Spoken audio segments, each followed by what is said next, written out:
what we really harp on is like getting the foundations. When we're talking about like increasing your ceiling capacity, what we want to do is build a scaling, like your entire tech stack as a scaling foundation that you can fall back on, right? And I think he says, I think it's in that book, or it's James Clear, you don't rise to the level of your expectations, you fall to the level of your systems. And so by having like a solid foundation of technology that works well together, that integrates, that saves you time and creates leverage, increases your capacity that you can build on top of, should be what you focus on. Because once you have that, then you don't fall below that system unless something egregious happens. Like you always have this foundation you can work off of. All right, guys, welcome to another episode of The Report. Today, I got a couple special guests that are doing really big things in the AI space, the tech space, helping other business owners and other entrepreneurs scale their business through tech, through AI. I got my guys, Nate Parsons and Rob Stadnick. Welcome to the show, boys. Thanks for having us. Yeah, of course. Nate, first connected with you and Megan through Fast Lane Drive, Exotic Car Club, founded by Clem. Clem's been on the pod a couple times. I joined a couple years ago. You and Megan were one of the first people I met. Amazing people. Probably the nicest people I've ever met in the world. One of the nicest people I've ever met. And you guys are always doing big things, always positive vibes. And by the way, congratulations. You guys are expecting. Yes, we are. We're gonna have a fun baby to join the Fun Nate and Fun Maggie crew. Yes, So yes. It's gonna be it's our first one, so it'll be a ride for sure. Dude, I love it, man. I love it. So much to cover here, and I can't wait to dive in. I want to drop as much game and as much value to the listeners as possible about AI, tech, all that good stuff. I always say, in 2025, if you're not utilizing technology as a business owner or as a real estate investor, as an entrepreneur, it's going to be very hard to compete with those that are. And like you said before we started recording, there's only two ways to really scale your business. You said people or technology. And so I think one of the ways that a lot of people listening to this podcast right now can benefit from AI is simply by just using ChatGPT. I mean, I got the app on my phone. I have it on my desktop, and we're using it all the time. My team's using it. I'm using it. And there's a lot of simple ways to use it. But question for you guys, what is the best way to get rich in 2025 by using ChatGPT? Yeah. So, in my opinion here, this is where you can help utilize and scale up within your actual business, that investment in yourself, your guys' business there. So that way you can take it to the next levels, right? So Rob always says this is like, hey, if you can't do it without ChatGPT, you shouldn't do it with the ChatGPT. And leveraging your knowledge, being able to put in some tools in place there, so that way you can execute on those niches there, right? So whether it's on your marketing or your sales or focusing down there, so that way you can double down. Yeah, we used to have the saying in the computer science industry is the computer's only as smart as a user. ChatGPT is no different. If you want to be able to maximize ChatGPT, I think what it really does can help you accelerate your learning a ton. I think it's a great tool for that, like querying, finding information quickly so you can better yourself. I think that's one of the absolute best tools. One of the best ways to scale any business is to become a craftsman at your skill, like have a trade skill that is so good that nobody can compete with you. And ChatGPT compresses that time frame way more than anything else that's been on the market the last 20, 30 years. Yeah. What's a function of ChatGPT that an everyday person, maybe even someone listening to this that's not a business owner, can maybe implement into their daily life to make them more productive? I think it's really important to know which tasks it's good at and which ones it's not so good at. It's been out on the market for quite a while, and since October of 22, right? Yeah. Well, and so one of my favorite kind of like case studies that I keep seeing coming up was HubSpot was very famously the golden child of SEO. And the way that they would kind of really maximize, or one mechanism is that their blogs would be like completely on point. And one of the things that's happening now is so many people are going out there creating blog SEO content so easily, the market has like peaked with those to the point where you're actually seeing it not being nearly as effective because the market is flooded with so much blog content that's generalized with keywords. The problem is when you open up the blog content, it's not actually all that valuable.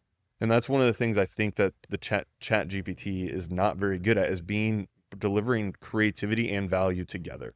I think it's really good for brainstorming. It's really good for researching. But at the end of the day, you're going to find like that should compress your time to deliver a high value target, like a high value product. Mm.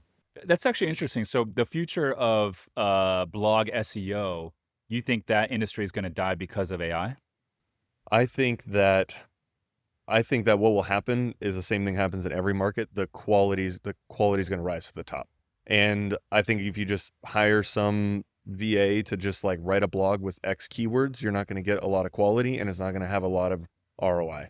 You're going to kind of just be spinning your wheels with that. I think someone who knows how to use the GPT really well and understands the mechanism behind the content is going to be able to deliver a really high, like a much higher value piece that is going to get much higher ROI. So I think more than anything, it's just going to create a further division between the top and the bottom. Yeah, it's funny you mentioned that because we actually just made a decision to part ways with a SEO company that was doing a lot of like blog stuff, and to me it was always a little bit fluffy in my opinion, but I'm always willing to try something to see if it works.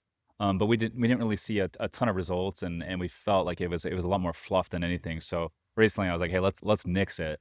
And for me, I'm willing to try anything once to see if it's going to give us a lift.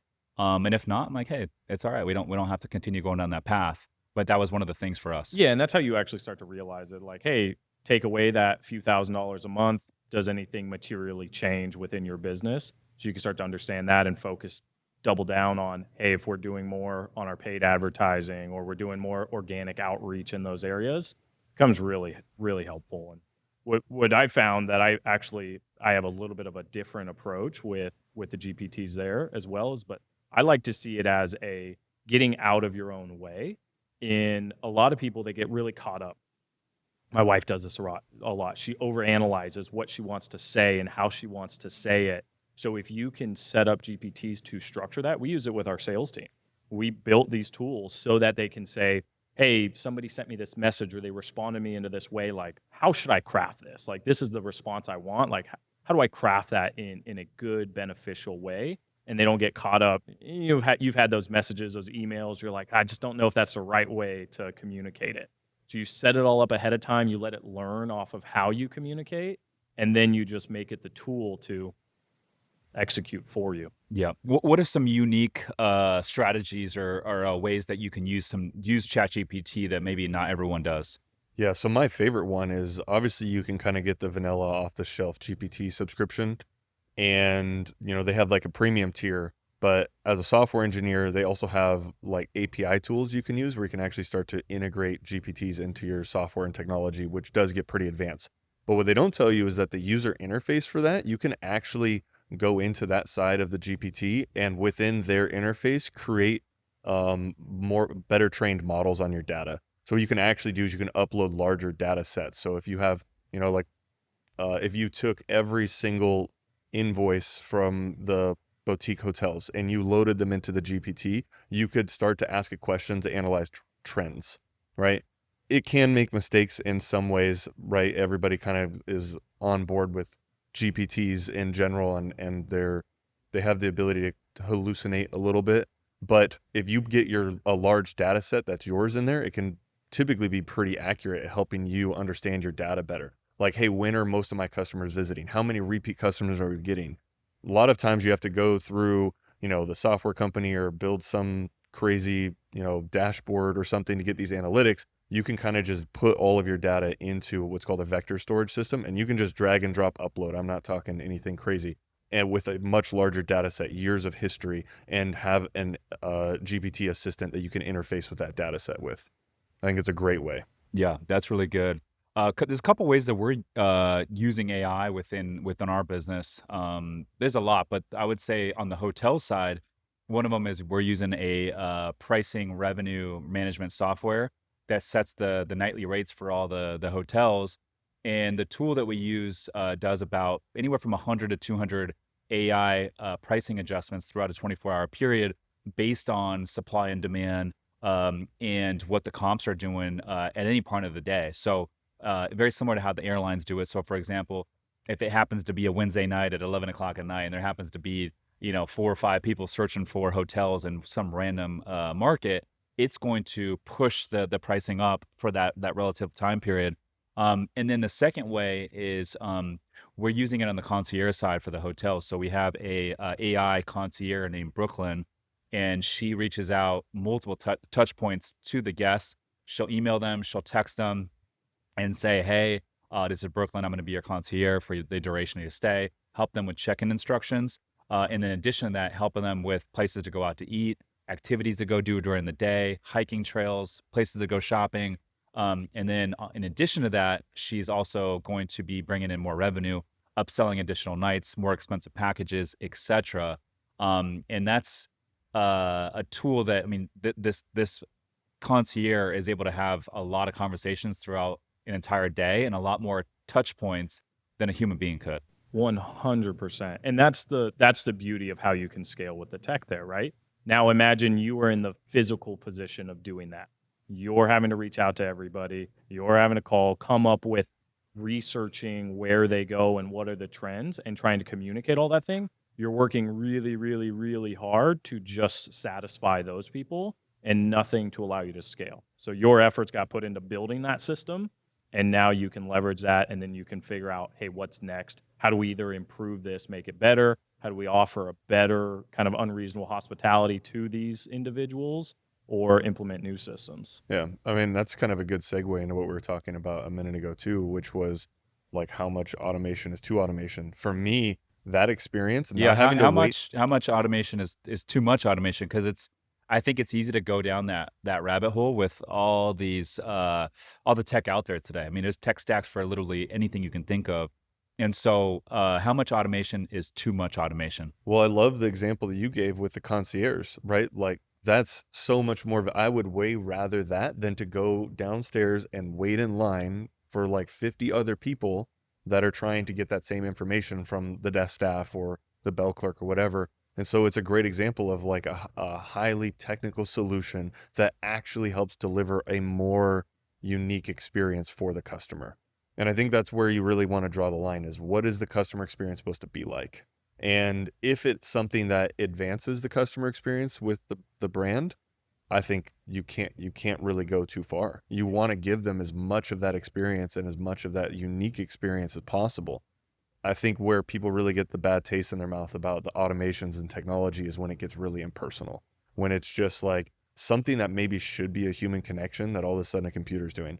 Like, have you tried to ever cancel a phone line with like Verizon or AT&T? Like you can go into the store and they can't even do it, let alone the chatbot and the phone trees you got to get through. Like people don't like that. Or a lot of the call centers, even with these bigger firms, are VAs that are overseas, and there's a big language barrier and a gap. And so you know right away, hey, I'm having a conversation, even if it's via text or DM, you know you're having a conversation with someone that has a little bit of a challenge with the language barrier, and that's not good for the brands. Well, and it allows you to just dig a little bit deeper too. So if you put that effort into making sure, finding out how that the interactions are occurring, then that can help your future guests as well, right? And what would be even worse is if it does go to a person that's doing that, and then what happens? End of shift, they're leaving, they forget something. There's human error in everything, right? So it removes a huge factor of human error there that then allows you to focus those on the deeper effort. Yeah, I did this study like early 2017 when I was working for an insurance company. I was looking into USA customer service, and when it comes to like how much automation is too This is the automation, insurance company, USA? it was a case study they did in Got it. AI that I found really interesting. I think what you really have to do is you have to be creative with technology. A lot of times I feel like people get black and white. You either like use it for automated emails or you don't. But a lot of times, like we've found a really good use case for automations is staff notifications, like bringing staff information so they're not having to go dig into it, right? So if you call in and all of a sudden your customer account pulls up the moment that the call comes in, right? And that streamlines their time to understanding like, oh, hey, this was their last request. This was their last order. This is the last thing that they bought. It's already there as soon as they pick up the phone. You're not wasting time on the phone. Oh, let me put you on hold while I go look up your order. So it's like not necessarily that automating is like going to ruin the customer experience. It should just be invested into things that enhance it. The case study that I liked was USAA did this very similar where they would use a AI model that funneled in all of their channels, phone, email, whatever channels they had, text messaging, and what it would do is it would actually sort through sentiment. What it would do is What does that mean? so it would parse out of all the text and all the voice, all of the words if, and, but, and it would basically boil it down to a few topics. And what it would do is the AI model would actually try to understand what topics customers were going to call in about before the new shift started or whatever. And what would happen is they would be read in on a brief before the customer service experience started. So if a bunch of people were calling in from Tennessee from a tornado, they would be read up on the guidelines. And by the time someone called, the amount of time that it took for them to resolve an issue went from like 59 minutes down to like 23. And they're able to service 3 times the people, give them a better experience. So I think you just have to be really creative with how you're using technology. It should not be looked at as the enemy. If you don't know how to use it, that's the bigger problem. Yeah, that's really good. So regarding small businesses and how they can compete with big players, talk about using tech to really level the playing field. Yeah, this is a great question. This is one of my biggest passions is when, I've been in software engineering for 15 years and I've worked in AI. I've built machine learning tools. I feel like I have a pretty good understanding of all of the technology playing field, from the top of what you can build yourself to what's available off the shelf. And it's definitely a complex challenge trying to put together. You mentioned like there's different stacks for everything. And I think what gets really complicated is people have a hard time when you're not as invested in the technology sector of understanding what stacks do I use? What things can I use? How do I accomplish this? And so this is a problem like we set out to help solve, is businesses can come to us and we help them navigate that field by bringing experts in technology to help them shop the market for stacks that are optimized for them.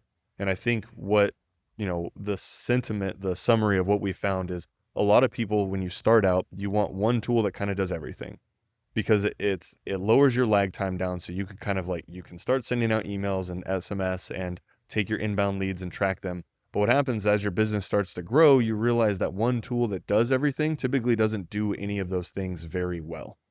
And you kind of end up with this need to augment it. And I'm sure a lot of your listeners probably resonate with this, especially if they're business owners. As you're scaling up, you realize like, oh, we need a tool to do this. All of a sudden you have 50 tools and none of them talk to each other. And there's a lot of really creative ways that you can start to compress that. So that way, if you can get 2 systems that don't usually talk to each other to talk, all of a sudden it cuts a ton of lag time out of the business. And it also puts that data in a place where, like we were talking about, like your AI bot, Brooklyn, like I love this because the things she has to have access to be able to offer those things is like a wide net of the business. Like it's got to have a lot of things. A lot of people, if they're using multiple systems for different things and their data is segmented, you're not able to provide those solutions.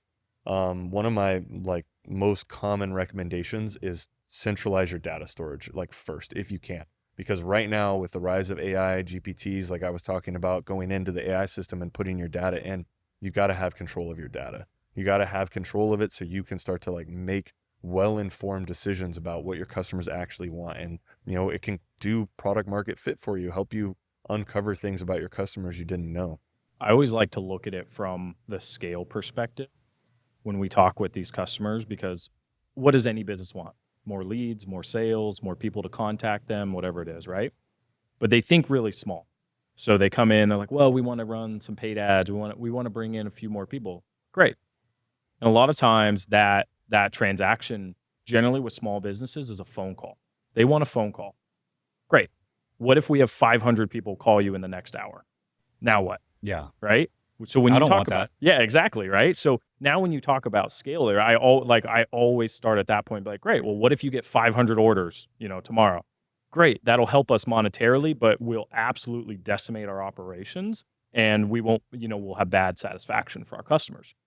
Phone calls, this is really big in the construction industries, the home services, all these guys, they lean towards phone calls. But a lot of times they go to the business owner or manager or somebody like that who's probably on a job. The phone call goes either to them, they're just, they can't really do much at that time, or it goes to voicemail.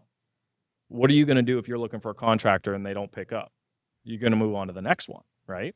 So the big issue with there is data collection in phone calls, but not to the same extent that you get if you're actually doing a lead capture. right? On your Somers Capital page, you do lead capture for investors or potential investors, a wait list, right? So now you can go back, you can market them, you can hit them with those automations instantly at that point, right? And that's generally, but it's the mindset about those things. They're trying really hard. Like, well, if I get more phone calls, I'll convert more of them, but not if you get too many. So you can't scale it. Well, and we found like, being a tech forward company and helping other companies do digital transformations, oftentimes it's easier.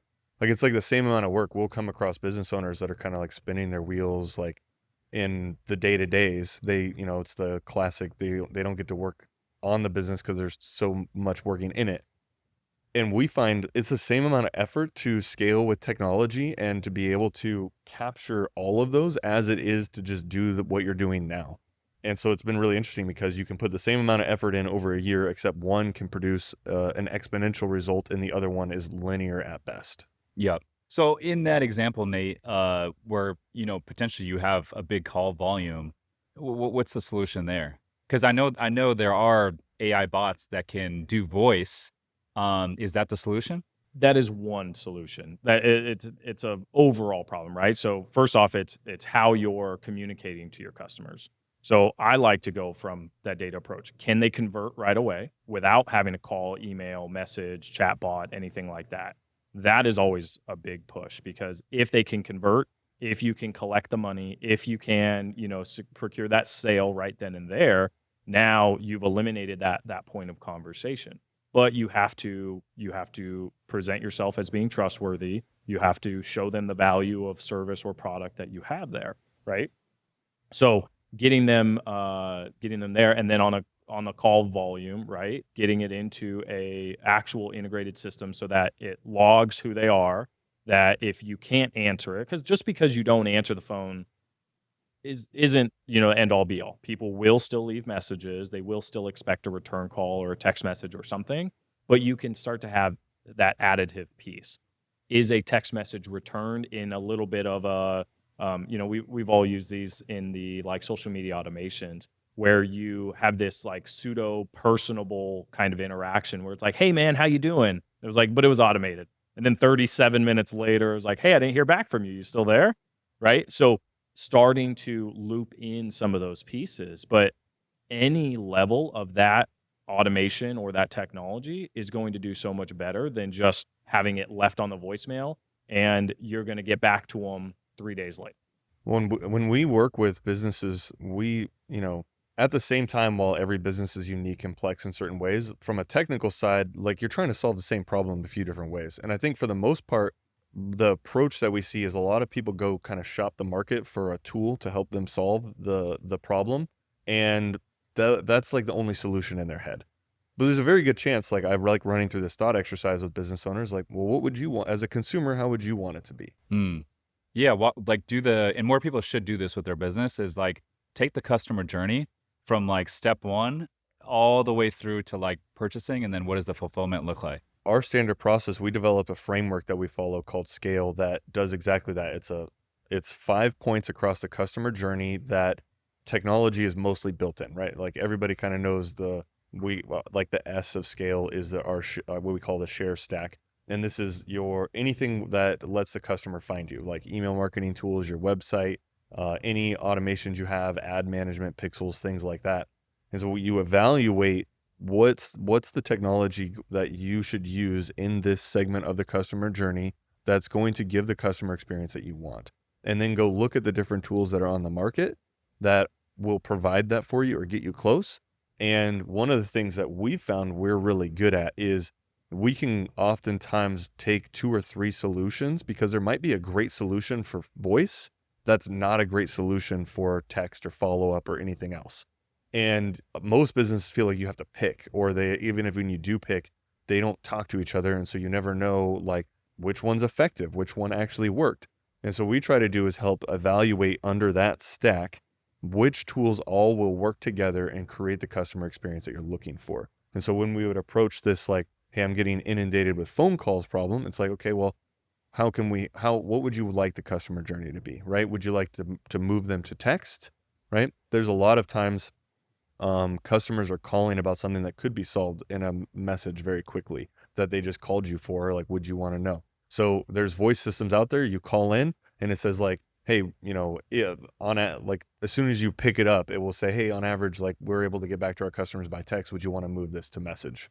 And then it will send them a message, send it to you. You hit the reply, and you can do that a little bit more at scale.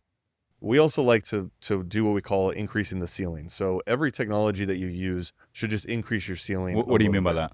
So, the example that we're giving is like, okay, what do you do if 500 phone calls come in? Well, it's, you're probably not going to, if you found a business that you can go from 1 or 2 to 500 phone calls, like, let me know. But oftentimes you're like, okay, well, I'm getting 20 a day, right? So we want to implement a piece of technology that helps solve the immediate problem first, right? And reduce some of the pressure, which will give you an increased capacity. So if you implement a tool that does move them to text first, and you're able to deal with a couple of those like on your own time very easily, that increases your capacity a little bit. And then as your business scales out more, you want to like constantly reevaluate. What we find is a lot of times a business will implement a technology that increases their ceiling, but then what happens is they grow horizontally, meaning they just add people to the technology instead of increasing the technology to facilitate the solution. And adding bodies in that solution is going to make it harder and harder to use over time. Yeah. And I think also like it's important to remember most people prefer to be communicated with in different methods, right? So one person might prefer text, but another client might prefer email, and some, this is more rare these days, might prefer a phone call. I would say the majority is probably text. At least that's how I prefer to be communicated with. But some people, it's like you text them, you email them, nothing. But as soon as you call them, they pick up the phone every time. And that's just the game, right? So I'm curious for you guys, like, what are your thoughts on using and implementing AI in sales? This is a great question because we kind of face this all the time. Like in the early stages of the customer journey, you face this challenge. And again, I like to go back to, does it enhance the customer experience, right? I like to look at sales, and there's 3 tiers of like sales quality. And the lowest quality is that like scummy sell at any cost. Like nobody likes that. Nobody wants to like be in a room and then just get crowded with people trying to sell them a bunch of stuff they don't need. And kind of like the next level up solution is they do like this no commission, where it's like no pressure, like come in. But it's like, if you really want help with something, there's nobody who's incentivized to help you actually find what you're looking for. There's no alignment of interest. Exactly. Yep. And so I think like the highest tier of sales is, having someone who understands sales well, can work with customers to help identify their needs and match them with a great product. And I think if AI can jump in that and help fill that gap in for the consumer, you should go for it every time. Is if you can facilitate that, or it helps your sales team facilitate that. We have an internal AI documentation library, technical products like that we work with all the time. We can't expect our salespeople to have the same knowledge base as our software engineers that have been doing it for 10 years, right? But as they're trying to work with business owners to identify their needs, they want to be able to like understand like, hey, what are our capabilities? Can we help them solve this problem? And so instead of going and bothering an engineer every time, they're able to go to this kind of database of thing that we worked with, ping it really quick. It's an AI tool that's just worked off of our documentation of all the projects and things that we've ever worked on, solutions we've come up with and documented. They can ping it and get an answer pretty quick that helps move the sales conversation forward without waiting for someone more technical to come in. Yeah. And I'd imagine that the price of the offer plays a little bit into using AI versus maybe having some sort of handoff point so a real human can come in and actually be the closer. Yeah. It's also a sales and service item where it's 2025, right? People are inundated with everything. Social media, text messages, right? Like the There's reason a lot why, going on, man. The reason why automations are so important is because if I send a text to you, but 10 other people text me at the exact same time, like you're at the bottom of the list, you're no longer on the screen, right? Like your hero image. Or if you click a text message, and so it goes red, and then you get distracted right when you open it, and then boom, you move on to this conversation, a couple other things go up, and then by the time you open your phone again, that text that you open is buried. Oh, it's gone. Yeah, it's gone. And it showed as red, so you're not going to notice it. Yeah. And then good luck. And that's where we find is that accountability for not only our prospects but also our customers is like, hey, you have to be on them to respond to you, to give you that information, because you aren't doing your duty. You're not fulfilling your duty if like you don't follow up with them and you don't hold them accountable to deliver the information they said they were going to get you, either side of it, sales or service side, right? And that's the thing, it's people, there's information overload. And so via social media, via email, via text, all of these things, they're coming at them every second of the day. So utilizing these tools to be able to either set internal reminders for your team, hey, here's a task, do this because it sat on, this one had rotted, right? The sales pipeline term for rotting. And so it like rotted for a day. There was no tasks, there was no communication, so follow up. So you can automate, hey, here's a message for your internal team to go do something about it. Or you have those built into your systems. Something doesn't move, it automatically, hey, here's a reminder, right? How ruthless are payment reminders? If you don't pay something, there's an outstanding bill, like they're going to get you every single day. And that's the exact same thing. They're going to hold you accountable. So that's like nowadays even more so. And it gets to a weird part, right? Where we talk about the kind of personal interaction that the trends, the cyclical trends, right? When automations and technology is growing so much, now you want to settle on some of that and then have it help you to raise the individual communication. So that's what we like to try to focus on because you want to build the relationships.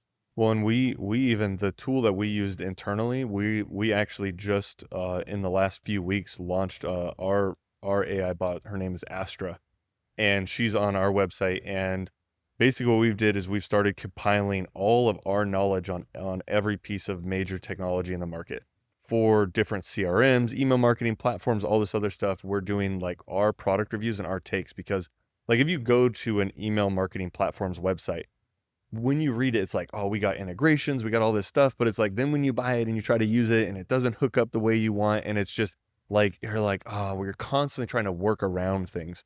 And so what we've tried to do is put together an entire library that we've used on our experience implementing these tools for hundreds of businesses. You can just go in and ask Astra, like, hey, I run, a home services business. Like, which tool should I use for this? And it will aggregate that from all of our experience and our personal anecdotes to give you that information. And, we even tied it into like different review platforms, Reddit reviews, things like that, to try and give you like a really good sentiment and understanding. So you can go onto our website, launchpoint.dev, use that tool and see what types of tools would be good for you to fill in your business. Yeah, I love that. What are you guys' thoughts on utilizing AI at the top of the funnel? So whether it be paid ads, maybe even some organic content. For example, like we host a weekly webinar, and I'll host a weekly webinar on boutique hotel investing. And we have like some AI touch points to go in and like literally message, all the registrants, hey, just a reminder, Rich is going live here in 3 hours. And another one, hey, Rich just went live. Here's the Zoom link. Can't wait to see you there.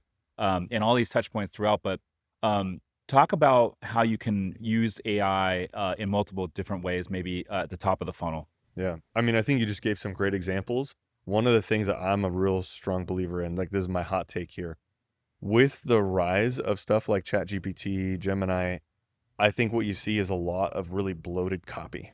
What do you mean by that? It has a lot of unnecessary words and things. Like when you get a text message, right, and you see that it's this long. I won't even read it. Yeah, exactly. Yeah. And so it's kind of funny, like ChatGPT almost did the opposite. Like a lot of people got really hungry early on, like we were talking about with the blogs, of just like writing these blogs, add these keywords, make sure this is there. But the value wasn't. It's too much fluff. Yeah. Yeah. And so we, at our company, one of the things I tell everybody is like, I want it to sound like everything you do that's a personal touch needs to sound like it wasn't AI, right? Like we try to communicate with a customer like they're a close friend, not like, hey, Mr. Customer, super glad you could interact with our business today. Can't wait to see you again. Like, bro, they know it's automated, And like, kind of like how the language that you said that yours was doing is, I think, the way that you do it well. If you're going to use automation, I think the best thing you can do is, one, if you are going to have AI interface top of funnel, it needs to communicate like a person. It can't just have this like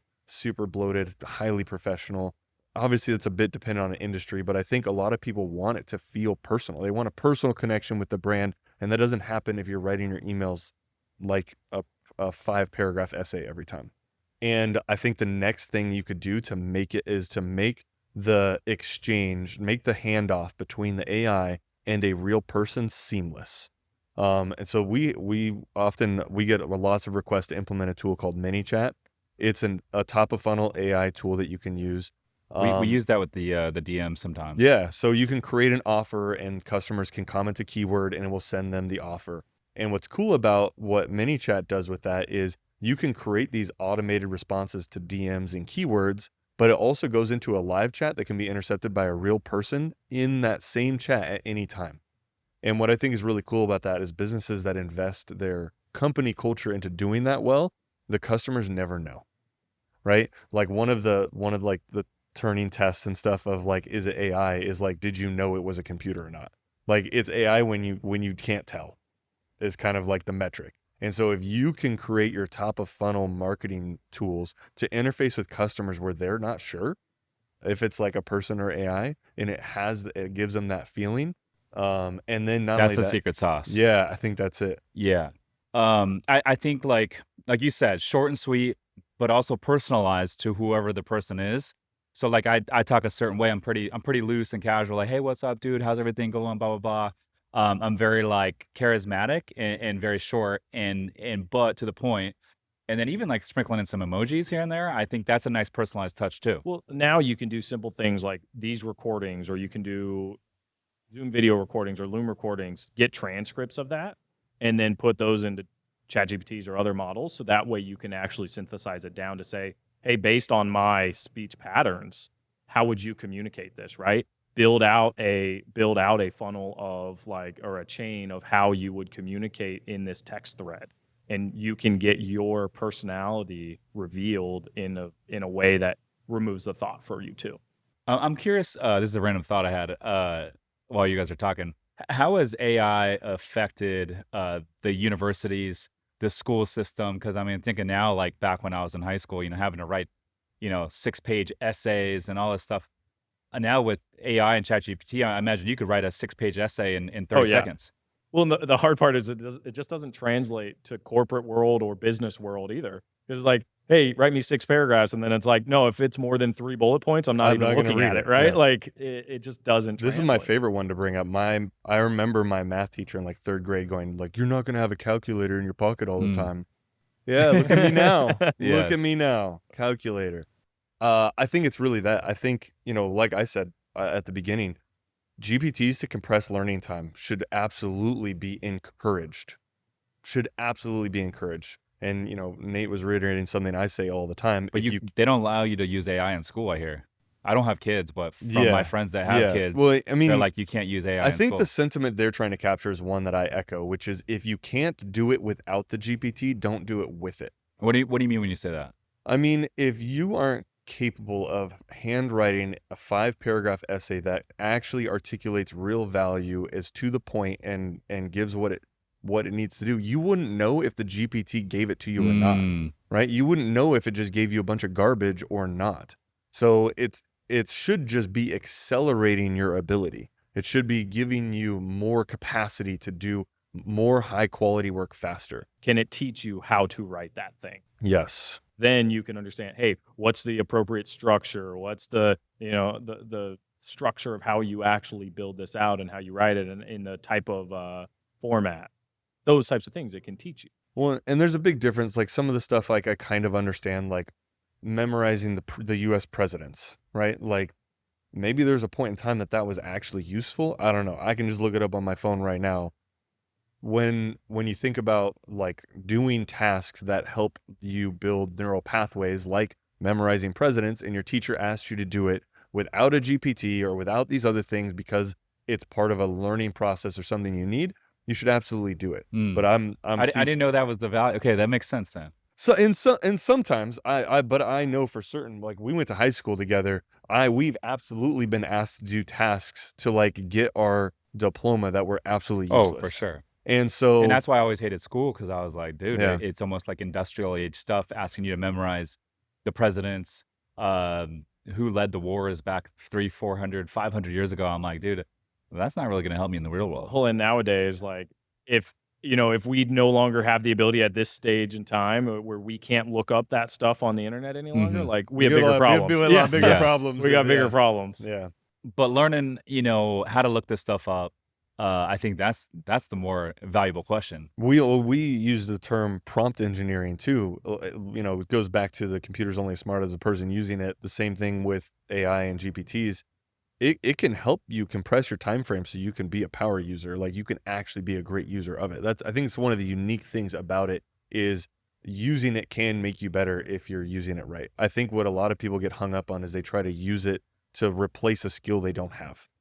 And I think that's where you'll get into trouble because you don't know if what it's giving you is garbage. You don't know if the blog you're putting out is actually valuable and relevant to your customers and people you're trying to convert and attract.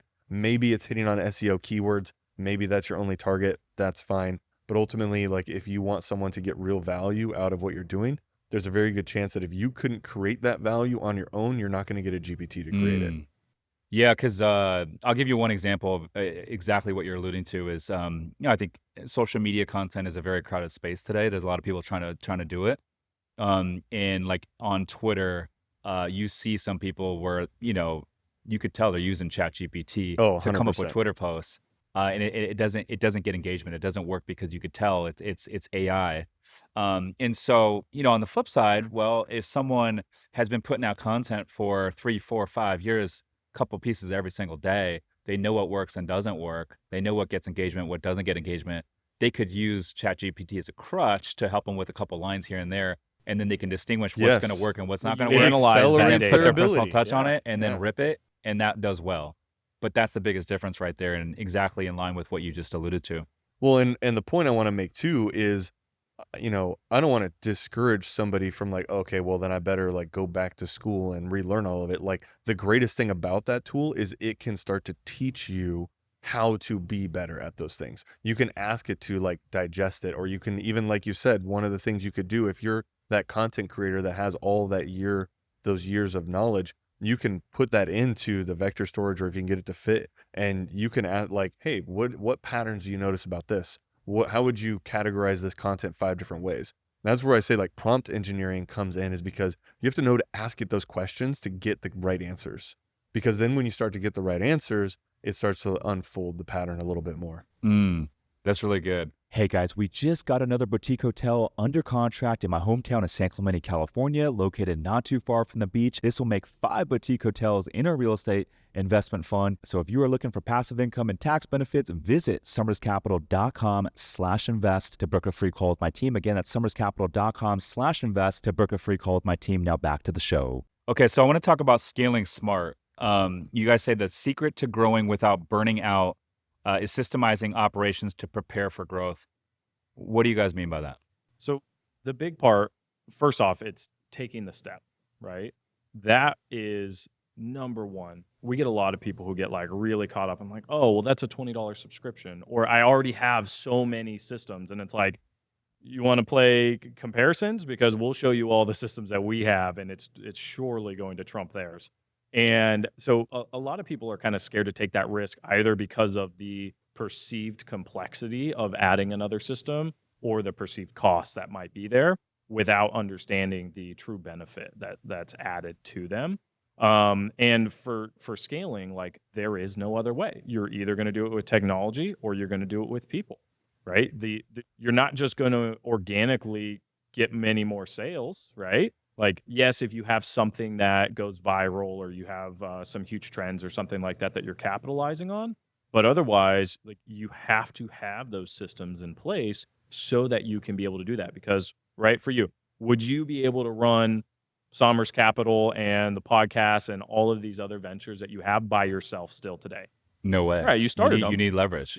Yeah, you started them, but then you have to get this vertical integration of all these systems that work in parallel with your people as well. And there's also this, like, we run into it a lot. And I mean, Rob's experience in the insurance space, especially, and I come from, DoD background and aviation, where there's a lot of redundancies and a lot of, job protection. So people stay doing things the way they're doing because A, that's the way they know it, right? This is the way we've always done it. And B, they are worried about their jobs, right? Well, if I get this system that can write all this content for me, now I'm out of a job.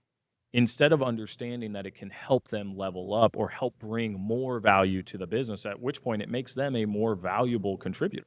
Our sales team, we lose out on deals sometimes because someone's in job preservation mode instead of thinking about growing the business and using that to create more leverage for themselves. Like most of the time you'd say like you want to work yourself out of a job so you can take like the new one to keep Yeah, scaling. fire yourself. Yeah. But one of my all-time favorite books is How the Mighty Fall, Jim Collins. And he talks about like a hubris of success, where you kind of like one of the ways you can identify that a company's not going to make it is because their success early. Like if you started like an online business right as COVID hit, right? Was it because you built a really solid business, or was it because of some external factor? And a lot of times your kind of ego plays into like, well, I've already built this business. What we really harp on is like getting the foundations. When we're talking about like increasing your ceiling capacity, what we want to do is build a scaling, like your entire tech stack as a scaling foundation that you can fall back on, right? And I think he says, I think it's in that book, or it's James Clear, you don't rise to the level of your expectations, you fall to the level of your systems. And so by having like a solid foundation of technology that works well together, that integrates, that saves you time and creates leverage, increases your capacity, that you can build on top of, should be what you focus on. Because once you have that, then you don't fall below that system unless something egregious happens. Like you always have this foundation you can work off of. Yeah, that becomes the new baseline. What about with CRMs? Because we use CRM, we use Go High Level, but there's a bunch of CRMs out there. Talk about maybe how you can use AI to enhance CRM. The easiest way is almost every CRM out there is trying to integrate AI. And the issue is that AI, the way that our market is placed for, it's really expensive to train. And so you kind of have to like pay per usage with it. And so a lot of times people are used to paying per seat or paying like a flat rate fee for their CRM. But like you can pay $5 a month per user and have AI embedded into the entire CRM.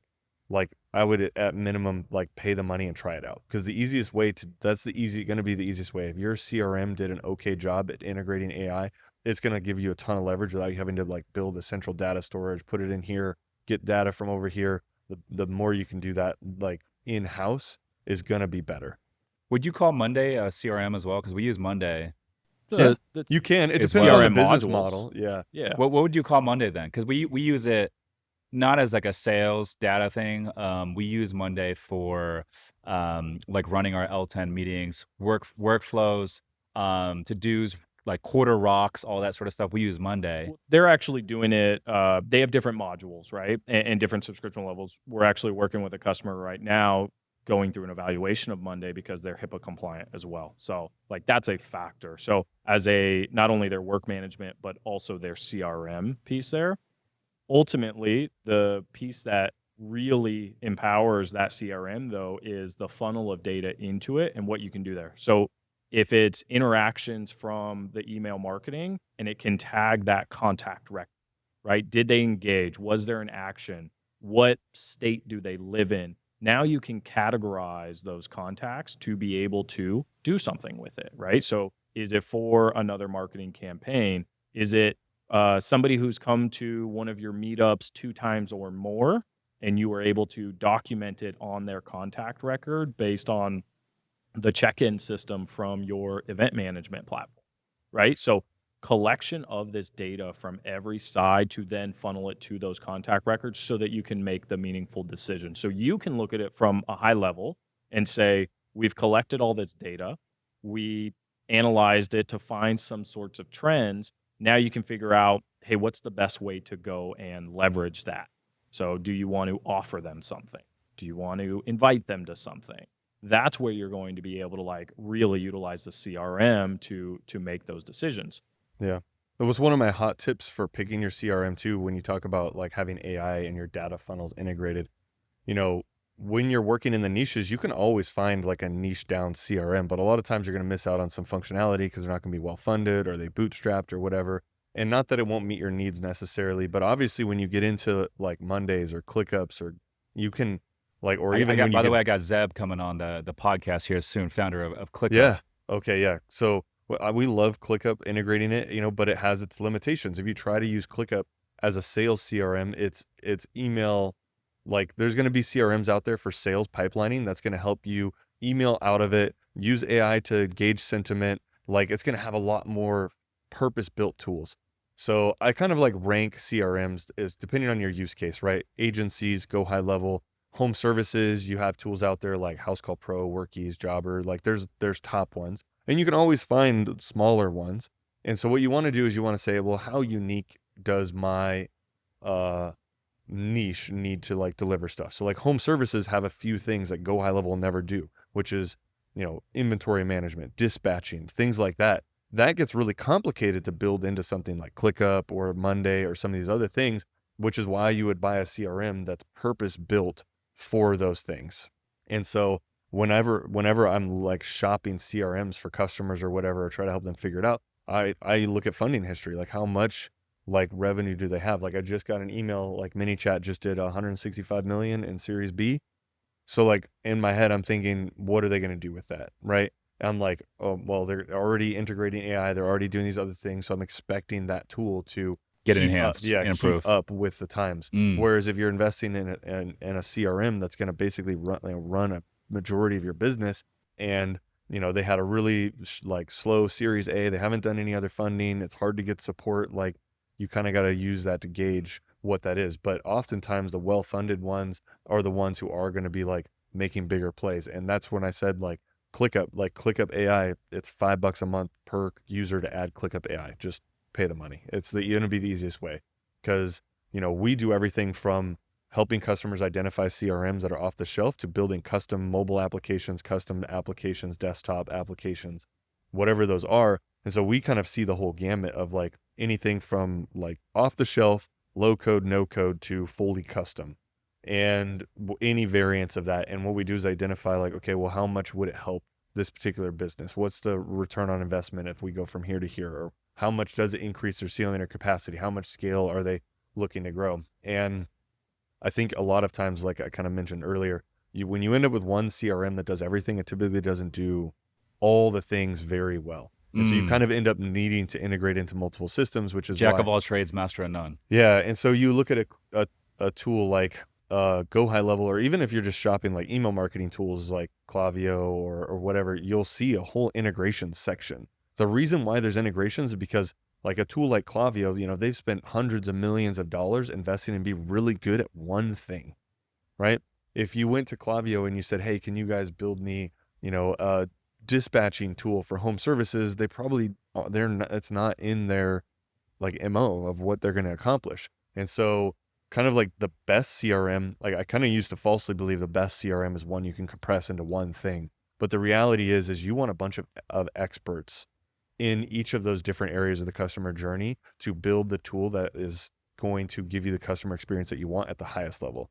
Because rather than, like I say this all the time when we build custom software, it's really common. Like a lot of software developers even get a little bit like, oh, well, you should go custom or you should do this. But the reality is if you build a piece of software that needs a payment platform, you're not going to build a payment platform from scratch. You're going to go get something like Stripe or Square or something, and you're going to integrate it into your technology. And so kind of like the landscape of every business is picking the best tool and making sure it integrates with everything you have. And that's one of the things we've been really good at is we don't have a limit to what we can integrate. We even for, like a lot of people use tools like Zapier or Make and things like that to kind of stitch things together. But a lot of times it almost never works as you expect.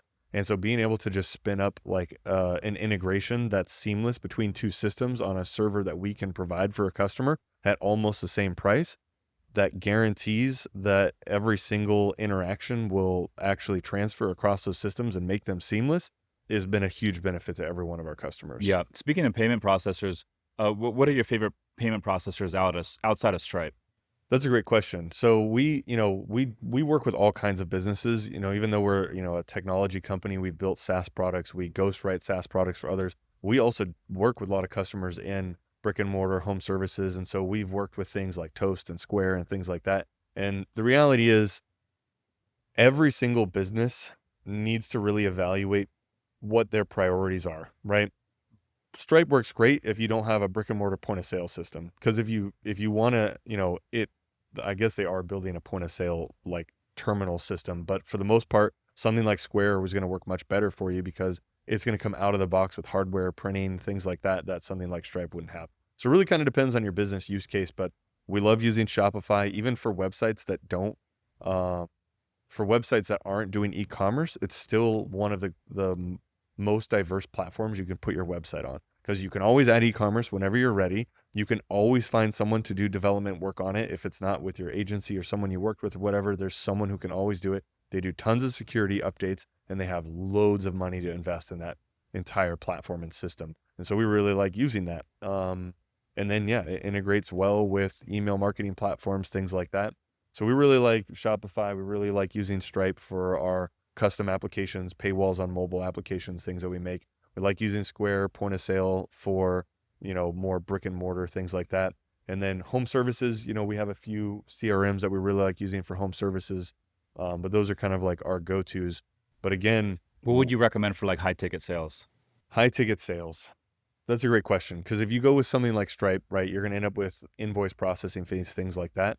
I actually think the simplest solution here is kind of silly. Anybody in high ticket sales knows this. Like when you get a customer on the phone and they're ready to buy, how long do you wait before you take their money? It's got to be right away, yeah. That second, Yeah. right? And so what we've implemented is something for some of our customers where we give them a payment terminal that just goes on their website that's customizable in the URL. So meaning they can create a unique payment link for every customer right on their website that takes the money they can send to them while they're on the phone. It's like iron's hot, like send it to them. And what's cool about doing something like that, instead of just going into Stripe's UI and sending them an invoice, right? They don't got to go open up their email. They're not going to do anything else. You can text it to them or whatever and make sure that they take care of it. And you can avoid some processing fees. So if you use a tool like a lot of people, I know kind of baked into Go High Level, but they have a lot of form systems like JotForm, Fill Out, things like that. A lot of those are integrated into payment platforms like Stripe, where you can take a direct payment of a specific amount directly from a customer. And what's cool is when you do that, you avoid extra processing fees. And it stores the customer card information. So if you are going to do invoicing or subscriptions or anything else, it's like already that there. afterwards, it's already there. And who is that with? So we like using one called Fill Out. It has a Stripe integration baked in, but you can do the same thing with JotForm. We use JotForm when we need to be HIPAA compliant or have some other things. Does JotForm use Stripe? Yeah, so it has integrations with, JotForm probably has the most integrations of all of them. Payments is an interesting area, though, because there's so much money made off those processing fees. Oh, totally. So we actually come across a lot of systems that they lock it down. And so they'll either A, only have their preferred vendor, or B, they'll do some sort of in-house payment processing because they don't want to lose that processing fee. Because either way, they're going to charge it. So but if they're just allowing you to have Stripe, then they're going to lose it. Well, and if you have a lot of processing volume with Stripe, they'll work with you. You can almost every time you have a payment processor. Like if you're currently processing more than $1 million a year, or maybe even a little bit less, $500,000, there's a very good chance you could call your payment processor, let them know you're thinking about switching, they'll negotiate rates with you, like right now. I actually just did this for one of our businesses, dealing with another local processor. And they're like, hey, we need to pass 3 months, blah, blah, blah. I'm like, okay. And I was like, $27,000 just in fees already for 3 months. And I was like, all right, maybe I need to rethink that. I was like, it's, in the grand scheme, but I'm like, hey, if 26 grand, 27,000 is going back in your pocket, or you can reduce that down, what does that help you with? It's actually a really funny topic too, because somebody's going to notice this after I point it out, but a lot of like bigger brands and stuff, you'll see using like really, really, really crummy payment processing. Because the fees are lower? Exactly. Yeah. And so it's kind of, you get to this scale where, you use something like Stripe, you're like, oh, I'll pay the 0.5% on the invoice or whatever it is because the convenience is there for reliability, all that. Yeah. So then once you get to a certain scale and you start to watch that number climb up past what you could invest to have something go down, you'll see these businesses kind of actually go backwards on technology. But payment processing is kind of funny, which then they have to, and that's when, when the ROI is there, you can do it, but that's when you have to you have a separate payment processor from your CRM, and then you have to link them together, and then you have to get that into your, whatever you're using for bookkeeping, And then you got to figure out, do you have Nexus, taxes, the rest of the stuff? Like, it becomes really complicated. But at some point in time, your processing fees become bigger than that problem. Yeah. So the payment processors that use Stripe on the back end, how are they making money? They're just taking a spread on top of it, or what? There's multiple ways that's happening. And but they'll yeah. negotiate a good fee with Stripe. Yeah, so a lot of times if they're building, like for SaaS products, for example, when you use Stripe as your payment processor for the platform, what will happen is you negotiate the volume rate with Stripe. So let's say, I don't remember what it's at. It's like 2.9% plus 35 cents, something like that. You'll go to Stripe and say, hey, I'm going to have, 1,000 customers using this. They're all going to be processing $1 million each, right? Like, what kind of a deal can you get me? And so they'll say, oh, we'll give you 2.1.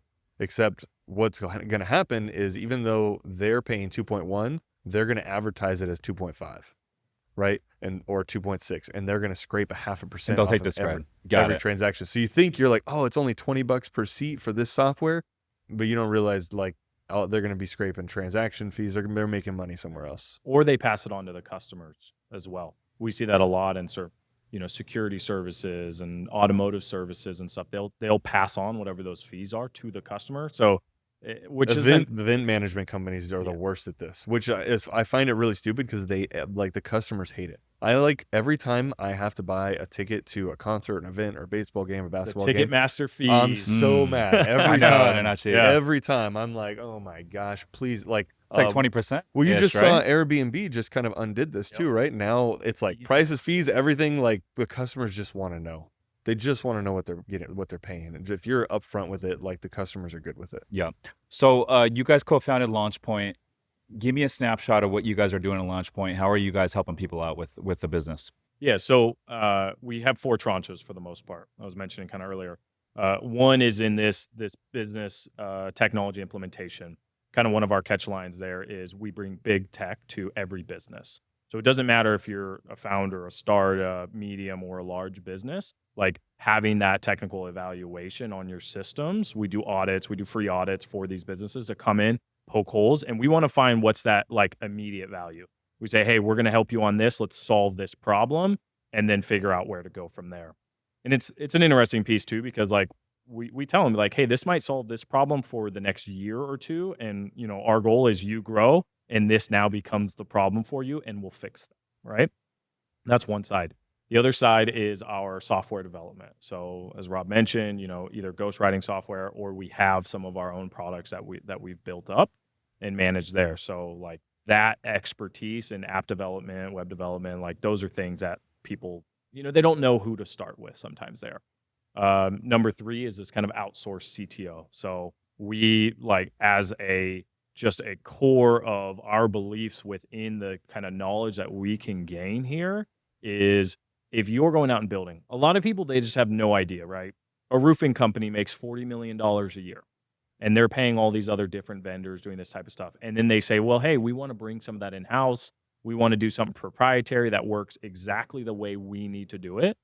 Are you going to go hire a CTO and engineers and DevOps and, like, hire all these people? As a roofing company. It just doesn't make sense. And that, right, roofing company or any others that's out there. But if you're not a tech company and you're building out an engineering team and that business to, like, build a software product to go market to other people, like, a lot of times you're going to lose so much money. Can't tell you the amount of customers we've come across who've spent millions of dollars with nothing to show for it. Years and millions of dollars. And because it's just hard when you hire an engineer, you get all excited. You're like, oh, we've got an engineer, they're gonna help us solve all these problems, but, like, you have no growth for them. Like, engineers are really, like, for the most part, especially really good ones, are highly competitive. They're really ambitious. They spend a lot of time learning their skill and their trade, and they've got to have room for growth. If your growth is, if you already paid them your max out of pocket salary and you're not willing to go, like, high 6-figure comp for them, they're gonna get that offer at some point in time. And if they're the only one working for you and have all your product knowledge, like, that's not super helpful.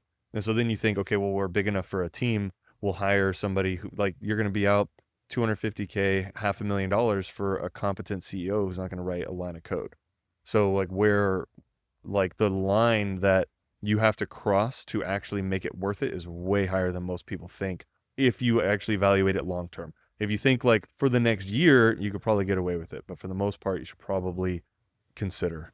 What's the typical avatar of a business type of business that will come to you guys and work with you guys? Oh, so we're so agnostic when it comes to company. That's a little hard. I'll say who they're not. The people who have a guy, they're generally the ones who are so far behind and so stuck in their ways that it makes it really difficult. Because they'll evaluate it from their perspective, which is very solely, tunnel visioned, right? So people have a guy that built their website or still on Magenta with, remote servers or something like that, or they have a guy who kind of does some of their Zapier management, and they are generally unwilling to see the bigger picture of interconnected systems and the ability to scale those. Where we find a lot of value is the people who are hungry for that scale and who are burdened by the manual and physical actions that they have to do on the daily basis. And they understand that growth. Yeah. No, I mean, it's a big point is when he says burdened by, like, we run into customers all the time where, like I said, they're like, we need to get this process out. Like, we need to stamp out, like, so many people are wasting their time doing this manual thing. We need to get it out. At the same time, that there could be a sister company to that where it's like, thank God we have all these manual processes so I can keep my job, because if these processes went away, my job would go away. And, what we encourage everybody to do is, like, if you already have great employees, like, repurpose them to revenue generating activities, right? Why would you rather spend that money on something that's not like that's mundane in the first place? But just to kind of touch on that too, like, one of my favorite case studies to bring up is the most simple one. I tell this story a lot as a customer. They run a training service in California. Every month they have like 100 something students come out, and at the end of the training course that's like a week long, one of their secretaries is going in and entering in all their emails into their email marketing platform. And I went in and I looked at it and I was like, are you entering these in by hand? She's like, yeah, it's only 100 or whatever. I was like, how long does it take you? She's like, I don't know, 3 hours to get it all done. And I looked at the email system that they were using, and I looked at the CRM that they're using, and I went to the integration sections and I clicked it on. They were doing it for years, and they were one click away. And so this is where we've really found our advantage is we have these people who, I use this analogy a lot, right? You ever seen like a kid use an iPhone? Like, my son's like 2 months old. I would barely let him touch technology, but he's like, he knows how. Like, it's just crazy how, like, At 2 months? 2 years. 2 years. Oh, 2 2 years. That's still impressive though. But yeah, I'm like, like, the dude. kids adopt technology quickly. It happened to me when I was coming up, like, as computers, the internet was rolling out, it became like second nature to me. And you kind of see this generational gap between technology and stuff. And what we've done is we have a bunch of people who are experts in technology. When we open up a CRM as like a software engineer, we know how it's made. Like, we know what's under the hood. And so it's very easy for us to identify like solutions and things within it that somebody who's just a user will never see. And that gives us a ton of leverage to help businesses like find integrations or replace solutions or do things in ways that them or their guy will never see. And that's what we really hope to bring to businesses is like, hey, let's take that talent of someone who has that skill set. Let's put them in your business for a day, let them sort everything out and hand you a turnkey, working, completely streamlined system. With the whole intention of we want them to succeed, right? We don't succeed. We're not happy. We're not satisfied if they aren't growing and succeeding at that point. Well, and we benefit from that because if we help you solve a small problem and help you get bigger problems, we want to help you with those problems too. And I really love that about our business model in general is we succeed when you succeed, right? Like, the more we actually over deliver and help you find the right tool and plug something in, even if it's in our free audit and you just go do it on your own, the goal is like, yeah, that good, like, go kill it and get yourself a really big problem. And then when you hit it, we'll help you get over that one too. Yeah. I mean, AI, I think the takeaway is AI right now, if you're a business owner and you are not implementing it in your business, you are leaving money on the table. But also, number two, it's going to be very hard to compete with those of us that are, I think about all these mom and pop sellers that we buy these tired boutique hotels from. They fail to adapt to technology. They fail to adapt to the times. And now they're getting washed out of the industry. And we're able to pick up these underperforming properties, implement tech, implement AI, and create a massive lift because of it. Nate, Rob, appreciate you guys coming on the show. Where can the folks get in touch with you if they want to learn more about using LaunchPoint? Yeah, definitely. So find us, www.launchpoint.dev. all the social medias. We're there. You'll see Rob's face all over them. Yeah, it's true. Yeah, you just go to our website. Astra's on there. If you have any questions about CRMs, how to use it, what you should use, we're currently working on building out that library. It's going to track questions people ask. So if we don't have the answers in there yet, we're going to be putting it in there, and we're trying to build the ultimate resource for understanding and picking which technology you should use to leverage and scale your business. There it is. Go check it out. We'll also tag Launch Point and the URLs in the show notes. He's Rob Stadnick. He's Nate Parsons. I'm Rich Summers. Listeners, thanks for tuning in. We'll see you guys on the next one. Peace.